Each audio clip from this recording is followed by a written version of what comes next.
Let me begin with a brief introduction. The following number of videos are part of my 3D animation and modeling assignment section 2. They are screencasts of the animation process from start to finish. I will be discussing the process I have used, and along the way I will evaluate what I could have done differently to improve the process. Before I began the modeling and animation process, I began to gather inspiration and ideas from online and also from around my room. As I'm a big fan of Lego and have a bit of a collection sitting on my desk and always in my eyeline, I decided that I would do something with Lego.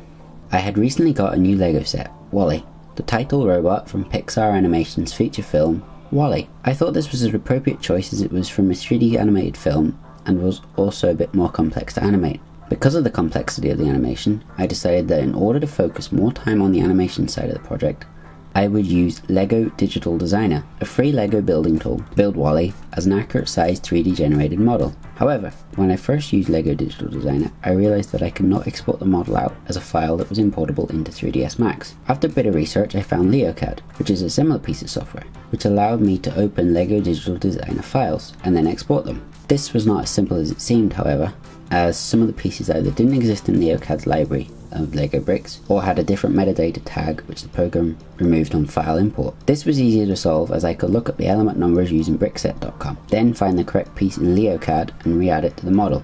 When I had ensured everything was correct in LeoCAD, I then exported the file twice, one as an OBJ and one as a 3ds file. When I tried importing the OBJ file, it imported incorrectly and seemed that the normals on all the faces were inverted, plus the orientation was incorrect. Before attempting to fix this, I tried a 3ds file, which imported correctly with the correct orientation.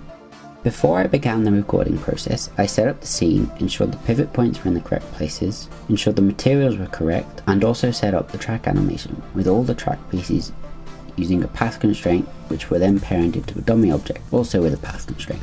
I also set up dummy objects to easily animate the neck and head movement, along with sliders to easily animate the eye movement.